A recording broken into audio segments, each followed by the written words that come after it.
सुंदरगढ़ एक बहुत ही सुंदर और खुशहाल गांव था।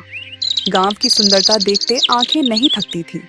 गांव में सभी लोग एक दूसरे से मिलजुल कर रहा करते थे। इस गांव में भोला अपनी पत्नी और एक 9 वर्ष के बेटे के साथ रहा करता था। भोला खेती करता, जिससे कि उनका गुजारा हो रहा था। अरे शांति, जल्दी से खाना बांध दो। मुझे खेत पर जाने के लिए ऐसे भी देर हो रही है। और राहुल अभी सोकर उठा है या नहीं? शांति एक पोटली में खाना लेकर जल्दी से भोला के पास आती है। ये लीजिए, आज मैंने आपकी मनपसंद गोभी की सब्जी रखी है। अब ना कहना कि तुम मेरे पसंद की चीज नहीं बनाती हो। वाह वाह, क्या बात है। गोभी की सब्जी की सुगंध तो बहुत ही अच्छी आ रही है। चलो ठीक है, अब मैं चलता हूँ। मुझे वैसे भी काफी देर हो चुकी है। इसके बाद भोला कुदाल लेकर अपने खेत की ओर निकल जाता है। रास्ते में भोला को उसके 2 दोस्त शंकर और संतोष मिल जाते हैं। अरे भोला भाई, आज खेत पर जाने के लिए काफी देर हो गई। क्या बात है, आज भाभी ने खाना देर से बनाया था क्या? हाँ भाई, तुम बिल्कुल सही समझे। लेकिन तुम दोनों यहाँ पर खड़े होकर क्या चर्चा कर रहे हो? तुम्हें आज काम पर नहीं जाना है क्या? नहीं नहीं, ऐसी कोई बात नहीं है। हमें काम पर जाना है, लेकिन इस बार गांव में जोड़ों की ठंड पड़ने वाली है, तो हम दोनों बस उसी पर चर्चा कर रहे थे। ठंड तो हर साल गिरती है, तो इस बार इतना चिंता करने वाली कौन सी बात है? कहीं तुम दोनों इस बात के लिए चिंता तो नहीं कर रहे हो कि तुम्हें ठंड में नहाना पड़ेगा? यह बोलकर भोला जोर जोर से हंसने लग जाता है। अरे नहीं भोला भाई, इस बार हमें ऐसा सुनने में आया है कि इस बार गांव में खून जमा देने वाली ठंड गिरेगी। तुम्हें तो पता ही होगा, पिछले वर्ष ठंड के कारण गांव से 6 लोगों की मृत्यु हो गई थी, और इस बार तो पिछली बार से भी ज्यादा ठंड गिरने वाली है, तो पता नहीं क्या होगा। हाँ, और हमारे पास इतने पैसे भी नहीं है कि हम मोटे मोटे कंबल और रजाई खरीद सके। मुझे तो बस अपने परिवार की चिंता है। पिछली सर्दी हमने बहुत ही मुश्किल से बिताया था। पता नहीं इस बार क्या होगा। मुझे तो अभी से ही बहुत डर लग रहा है। अच्छा, तो ऐसी बात है। अभी तो इस समस्या का समाधान मुझे भी नहीं पता है, लेकिन हम इसके बारे में सोचेंगे। अभी मैं खेत पर चलता हूँ, मुझे बहुत ही काम है और मुझे पहले से ही काफी देर हो चुकी है। इतना बोलकर भोला खेत की ओर निकल जाता है। भोला खेतों में काम कर रहा था, तभी उसे ठंड से बचने और बहुत सारा पैसा कमाने की एक तरकीब दिखाई देती है। इस बार बहुत ज्यादा ठंड गिरने वाली है। सारे गांव का हाल बेहाल हो जाएगा। क्यों ना मैं जंगल से लकड़ियां काटकर जमा कर लूं, और जब कड़ाके की सर्दी गिरेगी तो मैं उन्हें अच्छी कीमतों पर बेचूंगा। और अगर मेरा यह उपाय सफल हुआ तो मेरे पास बहुत सारा धन इकट्ठा हो जाएगा, और फिर शायद मेरी गरीबी के दिन भी खत्म हो जाए। फिर भोला कुदाल लेकर घर की ओर निकल जाता है। कुछ देर बाद भोला घर पहुंच जाता है। अजी, क्या बात है, आज आप खेत से बहुत जल्दी लौट आए। कोई समस्या है क्या, या फिर आपकी तबीयत ठीक नहीं है? अरे नहीं भाग्यवान, मैं जब खेत पर जा रहा था तब शंकर और संतोष से मेरी मुलाकात हुई। उन्होंने बताया कि इस बार गांव में कड़ाके की ठंड गिरेगी। इसीलिए मेरे मन में एक योजना आई है कि मैं जंगल से सूखी लकड़ियां काटकर इकट्ठा कर लूं, और जब खून जमा देने वाली ठंड गिरे तब मैं उन्हें बेचकर बहुत सारा पैसा कमाऊं। हाँ, आपकी बात तो बिल्कुल सही है। हम ये कर तो सकते हैं। मानना पड़ेगा भोला जी, दिमाग तो मेरी जुबान से भी तेज चलता है। हाँ हाँ ठीक है, अब मैं जंगल से लकड़ियां काटने के लिए जा रहा हूँ, और तुम यह बात किसी को भी मत बताना, नहीं तो हमारे सारे किए कराए पर पानी फिर जाएगा। नहीं नहीं जी, मैं ये बात किसी को नहीं बताऊंगी। मैं इस बात को खाने की तरह ही पचा लूंगी। दोनों हंसने लग जाते हैं, और फिर भोला कुल्हाड़ी लेकर जंगल की ओर लकड़ियां काटने के लिए निकल जाता है। कुछ दूर चलने के बाद उसे कुछ सूखे पेड़ दिखाई देते हैं। वह क्या बात है, यहाँ तो बहुत सारे सूखे पेड़ हैं। मैं अब लकड़ियां काटना शुरू करता हूँ। अनीता बहन, क्या तुम जानती हो, इस बार जंगल में कड़ाके की ठंड गिरने वाली है। मुझे तो बहुत ही चिंता हो रही है। मैं सब जानती हूँ। तुम्हें किस चीज की चिंता हो रही है? तुम ऐसे भी 2 से 3 दिन में एक बार नहाती हो, और जब ठंड आती है तो तुम 15 से 20 दिन में एक बार नहाती हो। हाँ हाँ, जैसे कि तुम हर दिन नहाती हो, बड़े बुजुर्ग कह गए हैं कि दूसरों को बुरा कहने से पहले खुद के गिरेबान में झांक लेना चाहिए। भले ही मैं 15 से 20 दिन में एक बार नहाती हूँ, लेकिन मैं तुमसे सुंदर ही दिखती हूँ। और अगर यकीन न हो तो सारे गांव वाले से पूछ लेना, आई बड़ा मुझे ज्ञान देने वाली। हाँ, ये बात तो सही है। बस एक ही समस्या है कि तुम्हारे शरीर से बदबू बहुत आती है, इसलिए सुंदर दिखने के साथ साथ कभी कभी नहा भी लेना चाहिए। हाँ ठीक है, मैं जानती हूँ और यह भी जानती हूँ कि लोगों की तरह तुम भी मेरी खूबसूरती से जलती हो। ठीक है, तुम दोनों ही सुंदर हो और हर रोज नहाती हो। अब लड़ाई करना बंद करो और यह सोचो कि इस बार ठंड से कैसे बचा जाए, नहीं तो हम सबकी कुल्फी जम जाएगी। बचने का तो बस एक ही उपाय है, कंबल के अंदर रहो और पानी से दूर रहो। दूसरी ओर भोला हर रोज जंगल जाता और ढेर सारी सूखी लकड़ियां काट कर लाता। एक दिन सुबह जब कुल्हाड़ी लेकर भोला लकड़ी काटने के लिए जा रहा था, तभी उसे शंकर और संतोष रोक लेते हैं। अरे भोला भाई, तुम ढेर सारी सूखी लकड़ियां हर रोज काटकर क्यों ला रहे हो? अरे भाई, तुम तो जानते ही हो कि मेरी पत्नी को खाना बनाने का कितना शौक है। वह हर रोज तरह तरह के पकवान बनाती है, जिसके कारण काफी सारी लकड़ियां चूल्हा जलाने के लिए लग जाती हैं।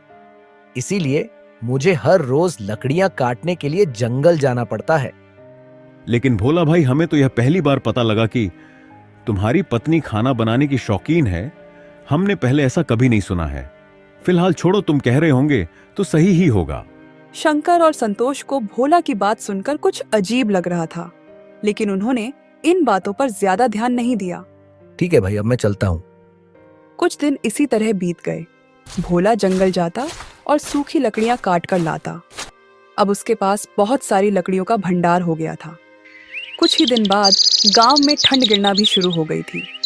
भोला अपने घर के बाहर एक बोर्ड लगा देता है, जिसमें 1 किलो लकड़ी की कीमत 5 रुपए लिखी थी। जब सभी गांव वाले वह बोर्ड देखते हैं तो उन्हें भोला की सारी चतुराई का पता चल जाता है कि वह क्यों हर रोज सूखी लकड़ियां काटने जंगल जाता था। भाई, क्या तुमने भोला के घर के बाहर वह बोर्ड देखा जिसमें 1 किलो लकड़ी की कीमत 5 रुपए लिखी थी? भोला ने बहुत ही चतुराई दिखाई है। वह जंगल से फ्री में लकड़ियां काटकर हमें 5 रुपए किलो बेच रहा है। हाँ भाई, तुमने बिल्कुल सही कहा। हर रोज जब भोला जंगल में सूखी लकड़ियां काटने जाता था, तब हम उससे पूछते थे कि तुम इतनी सारी लकड़ियों का क्या करोगे। तब वह हर रोज कुछ ना कुछ बहाने बना दिया करता था। हमें तो तभी उस पर शक हो गया था, लेकिन हमें यह नहीं पता था कि वह ऐसा काम कर सकता है। अरे तो अब इसमें सोचने वाली कौन सी बात है? भोला से 5 रुपए किलो लकड़ी खरीदने से बढ़िया है कि हम सभी कल जंगल जाएंगे और हम भी सूखी लकड़ियां काटकर लेकर आएंगे। यह बात जब भोला को पता चलती है तो वह चिंता में पड़ जाता है, क्योंकि अब उसका लकड़ी बेचने का व्यापार सफल नहीं हो पाएगा। अरे भाग्यवान, क्या तुमने सुना? गांव के लोग कल सूखी लकड़ियां काटने के लिए जंगल जा रहे हैं। अगर वह सूखी लकड़ियां काट लेंगे तो हमसे लकड़ियां कोई भी नहीं खरीदेगा और मेरी सारी मेहनत पर पानी फिर जाएगा। हाँ जी, आपने बिल्कुल सही कहा। काश कोई ऐसा चमत्कार हो जाए कि कल गांव वाले लकड़ियां काटने जा ही ना पाएं। हाँ, अब हम सिर्फ ऊपर वाले के भरोसे ही रह सकते हैं। कुछ ही देर बाद रात हो जाती है। दोनों पति पत्नी खाना खाकर सो जाते हैं, लेकिन रात में ठंड के साथ साथ आसमान में काले बादल छा जाते हैं और कुछ ही देर में बहुत तेज बारिश होने लगती है। बारिश के साथ साथ ठंड भी बहुत ज्यादा बढ़ जाती है। बारिश गिरने के कारण सारे पेड़ पौधे गीले हो जाते हैं, जिससे कि अब जंगल में एक भी सूखी लकड़ियां नहीं बचती है। सुबह होने तक बारिश रुक जाती है। जब भोला और शांति बारिश देखते हैं तो वह बहुत ही खुश हो जाते हैं। अजी देखिए, लगता है ऊपर वाले ने हमारी सुन ली और रात को बारिश करवा दी। अब सारे पेड़ पौधे गीले हो गए होंगे और अब तो सूखी लकड़ियां भी जलने लायक नहीं रही होंगी। हाँ, तुमने बिल्कुल सही कहा। गांव वालों ने अपने आप को बहुत ही बुद्धिमान समझा था, लेकिन उनकी सारी बुद्धिमानी धूल में मिलकर रह गई। और अब मैं लकड़ियां 5 रुपए किलो बेचने की बजाय 10 रुपए किलो बेचूंगा। नहीं नहीं, आप 5 रुपए किलो ही लकड़ियां बेचो। अगर हम 10 रुपए किलो लकड़ियां बेचेंगे तो ये सीधे सीधे लोगों को लूटना हो जाएगा। ऊपर वाले ने आपकी मेहनत को बचाने के लिए बारिश करवा दी और अब आप इसका गलत फायदा ना उठाएं। मेरी आपसे विनती है कि आप लकड़ियों का दाम 5 रुपए किलो ही रखें। मैं लकड़ियों का दाम 5 रुपए किलो ही रखता, लेकिन गांव वालों ने अपनी चतुराई दिखाकर अच्छा नहीं किया और रात को जो बारिश हुई है वह ऊपर वाले का संदेश था कि गांव वाले को सबक सिखाया जाए। इसीलिए मुझे तुम्हारे राय की कोई जरूरत नहीं है। मैं लकड़ियां 10 रुपए किलो ही बेचूंगा। अपने पति की यह बात सुनकर शांति को बहुत ही दुख होता है और भोला अपने घर के बाहर लगे बोर्ड को बदल देता है और उसमें 10 रुपए किलो लकड़ियों का दाम लिख देता है। यह देख गांव वालों को बहुत ही गुस्सा आता है, लेकिन वह कुछ नहीं कर सकते थे। देख रही हो सुमन बहन, गांव में कितनी ज्यादा ठंड पड़ रही है। हमारे पास तो थोड़ी सी ही लकड़ियां हैं। हम इसे ही जलाकर इस ठंड से राहत पाने की कोशिश कर रहे हैं। हाँ, तुमने बिल्कुल सही कहा आरती बहन। हमारे पास तो थोड़ी भी लकड़ियां नहीं है, इसलिए हम तुम्हारे घर आग की गर्मी लेने आए हैं। क्या तुम्हें पता है, आरती बहन जब ठंड की शुरुआत हुई थी तब भोला ने लकड़ियों का दाम 5 रुपये किलो रखा था, लेकिन जब ठंडियां बढ़ चुकी है तो उसने लकड़ियों का दाम 10 रुपया किलो कर दिया है। वह सरासर लोगों को लूट रहा है। तुम्हारी बात बिल्कुल सही है शंकर भाई। हमने जंगल से सूखी लकड़ियां काटने का विचार किया था, लेकिन रात में ही बहुत तेज बारिश हो गई, जिसके कारण सारी सूखी लकड़ियां अब गीली हो गई हैं। ऐसा लगता है कि ईश्वर भी भोला के ही साथ है। अब हम चाहकर भी कुछ नहीं कर सकते हैं। अब हमें अगर और लकड़ियां चाहिए तो हमें भोला से 10 रुपए किलो लकड़ियां खरीदनी पड़ेगी, क्योंकि आग ही हमें इस जानलेवा ठंड से बचा सकती है। फिर सभी मायूस और लाचार होकर बची खूंची लकड़ियों से आग तापते हैं। दूसरी ओर भोला का लकड़ी बेचने का व्यापार बहुत ही अच्छा चल रहा था। सभी गांव वाले उससे ही सूखी लकड़ियां खरीद रहे थे और उसकी बहुत ही अच्छी आमदनी हो रही थी। धन के साथ साथ उसके अंदर घमंड भी आ गया था। एक दिन उसके पास एक बुजुर्ग महिला आती है जो कि ठंड से बहुत ही कांप रही थी। बेटा, मुझे बहुत तेज ठंड लग रही है। दया करके मुझे थोड़ी सी लकड़ियां दे दो, मगर मेरे पास तुम्हें देने के लिए पैसे नहीं हैं। माफ करिएगा माँ जी, मैंने खून पसीना एक करके यह लकड़ियां जंगल से काटी है, इसीलिए मैं ये आपको मुफ्त में नहीं दे सकता। अगर आपके पास पैसा है तो लकड़ियां ले जाइए, वरना आप यहाँ से जा सकती हैं। नहीं नहीं बेटा, ऐसा मत कहो। मुझे बहुत तेज ठंड लगी है और मेरे पास गर्म कपड़े भी नहीं हैं। अगर तुम मुझे लकड़ियां नहीं दोगे तो शायद इस ठंड में मैं जिंदा नहीं बच पाऊंगी। दया करके मुझे थोड़ी सी लकड़ियां दे दो। ऊपर वाला तुम्हें हमेशा खुश रखेगा। अरे माँ जी, ऊपर वाले ने मुझे ऐसे ही बहुत खुश रखा है। मुझे आपकी मुफ्त की दुआओं की कोई जरूरत नहीं है। मैं आपको मुफ्त में लकड़ियां नहीं दूंगा। आप मेरा समय व्यर्थ ना गवाएं। आप यहाँ से जा सकती हैं। बूढ़ी औरत बहुत ही निराश मन से वहां से चले जाती है।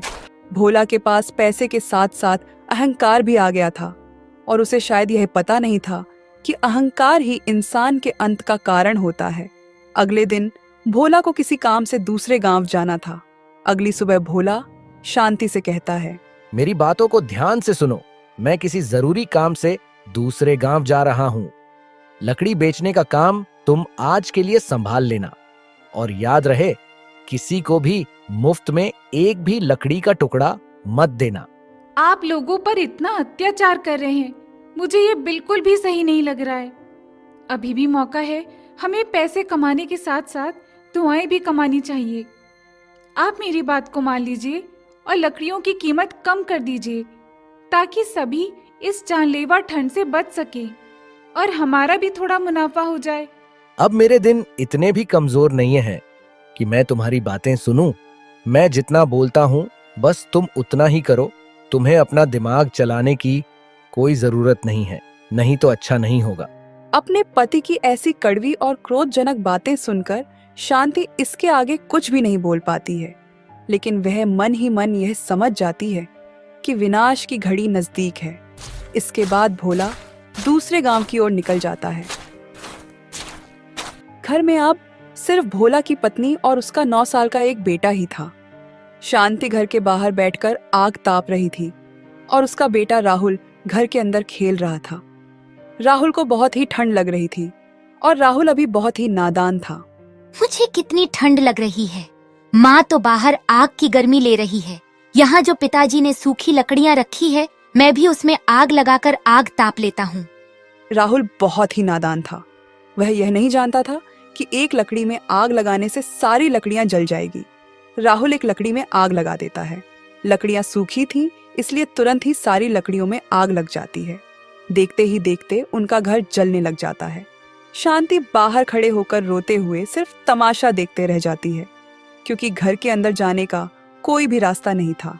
पूरे घर में भयंकर आग लग चुकी थी और कोई भी गांव वाला आग बुझाने के लिए नहीं आया, क्योंकि भोला ने सब पर थोड़े से पैसे के लिए अत्याचार किया था। उस आग में भोला का बेटा राहुल भी जलकर मर जाता है। कुछ घंटे बाद घर जलकर राख में बदल जाता है। जब भोला घर वापस आता है तो शांति उसे सारी कहानी बताती है। यह सुन भोला बहुत ही रोने लग जाता है और उसे अपनी गलती की सजा मिल जाती है।